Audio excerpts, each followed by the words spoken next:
یہ ہے جنڈ، پنجاب کے ضلع اٹک کی ایک اہم تحصیل جو اپنی جغرافیائی اہمیت کے ساتھ ساتھ قدرتی وسائل، تاریخی روایات اور ثقافتی رنگوں کی وجہ سے ایک منفرد پہچان رکھتی ہے۔ یہ علاقہ صرف ایک عام قصبہ نہیں بلکہ اپنی زمین میں چھپے ہوئے تیل و گیس کے ذخائر کی بدولت پورے ملک میں شہرت حاصل کر چکا ہے۔ جنڈ کے نام کی تاریخ بھی اتنی ہی دلچسپ ہے جتنی کہ اس کی سرزمین، اور اس کے حوالے سے دو نمایاں روایات بیان کی جاتی ہیں۔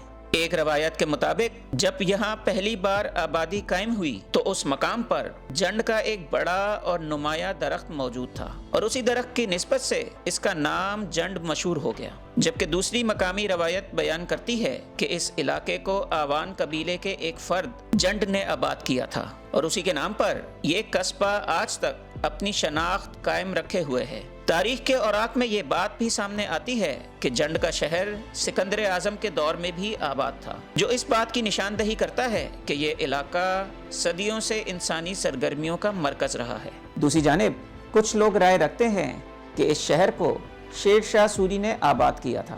جنڈ تحصیل کی گاؤں ناڑا سے تقریباً 5 میل کے فاصلے پر بہتا ہوا عظیم دریائے سندھ ایک قدرتی سرحد کا کردار ادا کرتا ہے جو صوبہ پنجاب اور KPK کو ایک دوسرے سے جدا کرتا ہے۔ میرا سفر بھی اسی تاریخی اور قدرتی حسن سے بھرپور خطے کی طرف تھا، جہاں میں باغ نیلاب کے راستے پنڈ سلطانی سے گزرتا ہوا جنڈ کی طرف بڑھا۔ جنڈ جو اٹک سے تقریباً 70 کلومیٹر کے فاصلے پر واقع ہے، ایک ایسا قصبہ جو اپنی سادگی میں بھی ایک خاص کشش رکھتا ہے، اور اس طرف بڑھتے ہوئے یوں محسوس ہوتا ہے جیسے آپ پنجاب کے آخری کنارے کی طرف جا رہے ہوں۔ یہ علاقہ اس سمت میں پنجاب کا آخری قصبہ تصور کیا جاتا ہے، جہاں سے آگے زمین، زبان اور ثقافت کے رنگ آہستہ آہستہ تبدیل ہونے لگتے ہیں۔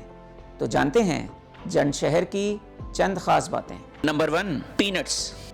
جنڈ کی شناخت اگر کسی ایک چیز سے جڑی ہوئی ہے تو وہ ہے یہاں کی مشہور مونگ پھلی، جو نہ صرف ایک عام زرعی پیداوار ہے بلکہ اس علاقے کی ایک خاص سوغات اور پہچان بن چکی ہے۔ یہ مونگ پھلی اپنے ذائقے اور قدرتی مٹھاس کی وجہ سے دوسرے علاقوں کی مونگ پھلی سے منفرد تصور کی جاتی ہے۔ گزشتہ کئی برسوں سے اس کی کاشت اور تجارت یہاں مسلسل جاری ہے، اور یہی وجہ ہے کہ جنڈ کی مونگ پھلی نہ صرف مقامی سطح پر پسند کی جاتی ہے بلکہ یہاں سے راولپنڈی اور KPK کے مختلف علاقوں میں بھی بھیجی جاتی ہے۔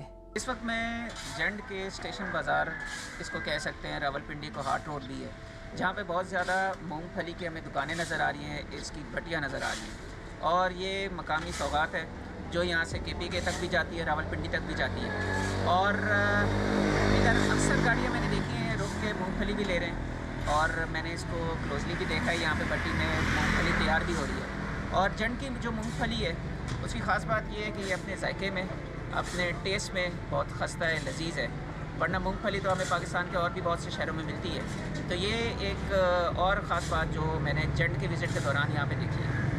مونگ پھلی صرف ایک فصل نہیں بلکہ یہاں کے لوگوں کی محنت، زمین کی زرخیزی اور اس خطے کی خوشبو کا ایک جیتا جاگتا عکس ہے جو ہر دانے میں محسوس کیا جا سکتا ہے۔ Number 2، old city of Jand.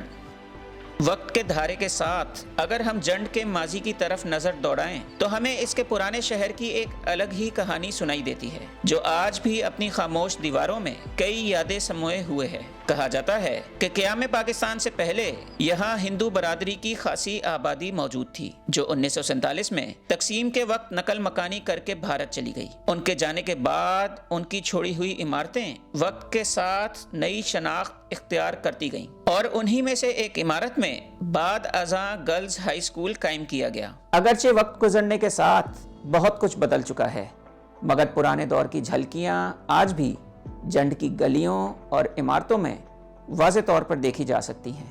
شہر کے بیچوں بیچ موجود ایک پرانی حویلی جو آج بھی اپنی بلندی اور شان کی وجہ سے نمایاں نظر آتی ہے، اس بات کی گواہی دیتی ہے کہ یہاں کبھی ایک شاندار طرز تعمیر اور خوشحال زندگی کا دور بھی گزرا تھا۔ اتنا طویل عرصہ گزر جانے کے باوجود اس حویلی کی ساخت، اس کی مضبوطی اور اس کی خاموش عظمت آج بھی دیکھنے والوں کو حیران کر دیتی ہے۔ اسی طرح جنڈ کے بازار میں موجود کچھ پرانی دکانیں بھی ماضی کی ایک جھلک پیش کرتی ہیں۔ یہ دکانیں اور عمارتیں صرف اینٹ اور پتھر نہیں بلکہ ایک ایسی تاریخ کا حصہ ہیں جو آج بھی زندہ ہے۔ اور ہر آنے جانے والے کو یہ احساس دلاتی ہیں کہ جنڈ صرف ایک قصبہ نہیں بلکہ یادوں، روایتوں اور کہانیوں کا ایک مکمل جہاں ہے۔ نمبر 3، خوشحال گڑھ برج۔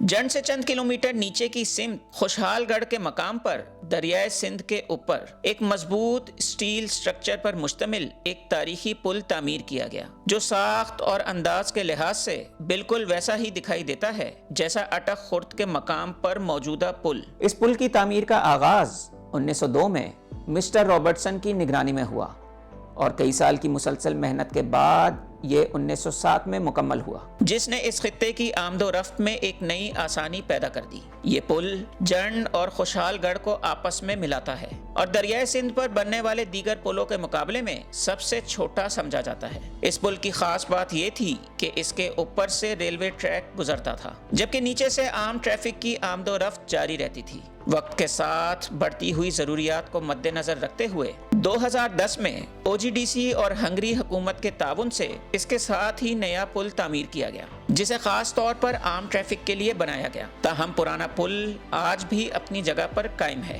19ویں صدی کے آخری برسوں تک یہاں کوئی مستقل پل موجود نہ تھا، بلکہ خوشحال گڑھ کے مقام پر کشتیوں کا عارضی پل بنایا جاتا تھا۔ بعد ازاں انگریزوں نے اس مقام کی اہمیت کو مد نظر رکھتے ہوئے یہاں ایک ایسا مستقل پل تعمیر کیا جو ہر موسم میں قابل استعمال ہو۔ یوں یہ پل صرف ایک راستہ نہیں بلکہ تاریخ، انجینئرنگ اور انسانی جدوجہد کا ایک جیتا جاگتا نمونہ ہے۔ Number 4، Jand railway station.